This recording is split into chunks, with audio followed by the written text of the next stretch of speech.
Enjoying the shade and the beauty of trees, it's wonderful, it's good, it's great. But eating what they provide can be so much better and better for you. So we have Jonathan Bates, he's the owner of Food Forest Farm. We're going to talk a little bit about permaculture. It's a phrase that, just the phrase alone, you could talk about it for hours. So what does it mean though, just for an average Joe like me and people at home who are watching? Sure, it's a design system that was kind of invented, if you will, in the 70s. And the idea is we can redesign our communities, we could redesign our garden using this theory. Essentially, it's a word that brings together the words permaculture and culture, or permaculture and agriculture. Permanent meaning permanent society. And we grow in permaculture. When we garden, we grow a lot with perennials, which are permanent. Oh, so it's kind of, it's getting back, it's eating off the land a little bit. And what you've brought today is a smorgasbord of things, and people might think some of these foods are wild and foreign, but they grow right here in our backyard. I know you're out of Holyoke, and these things grow right in Holyoke. Yeah, so we grow pretty much everything in this bowl. We have things like hazelnuts. Now, hazelnuts, yes. They grow on trees, is that right? Yeah, it's a small tree or large bush. They can get to 12 to 15 feet tall. And people can have them in their home, like in their gardens areas? Yes, we grow them along the edge. How hard is it to maintain something like a hazelnut tree? Yeah, is it just pretty easy? Just to keep the squirrels away is the main thing. That's true.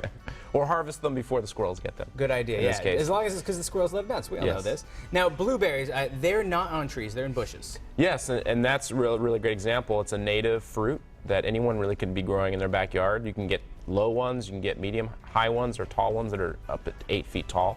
Really? With very low maintenance. Not a lot of pests, although the birds really like to eat them, so you have to usually net them. But that's easy too. You just get some netting and throw them on there. It doesn't look the greatest, but then you get blueberries. And if you go to the grocery store, your local farmer's market, blueberries are pricey. In fact, all these fruit are fairly expensive if you're buying them every week.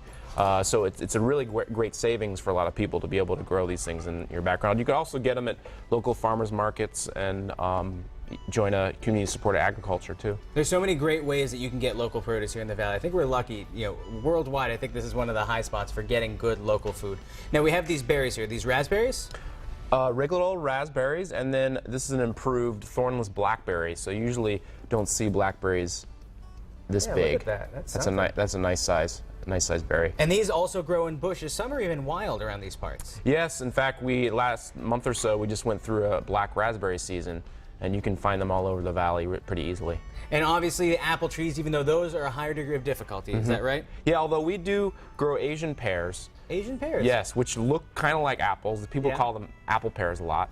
What I really like about them is apples have a lot of disease pressure and pests. Whereas Asian pears are really low maintenance. So we have a nice big Asian pear tree in our backyard. But I think what I keep getting back to is that it's easy to do this if you invest the time in it. You know what I mean? And you design for it. So for example, apple's a good example. It has a lot of disease issues and pest issues, but something very similar like an Asian pear, which has a similar niche in your backyard, placement, you can grow something that's almost as good tasting without the problems. Now, unfortunately, we're out of time, but really quickly, you have a class. If people want to learn more, they can do so. Yes, it's called Permaculture Feast, and we'll be starting the first weekend in September. It's a weekend-based course, 72-hour course, and at the end, you get certified to teach and work with permaculture. Cool, cool, cool. Thank you so much for stopping by. You're More welcome. information online, mymassappeal.com later today.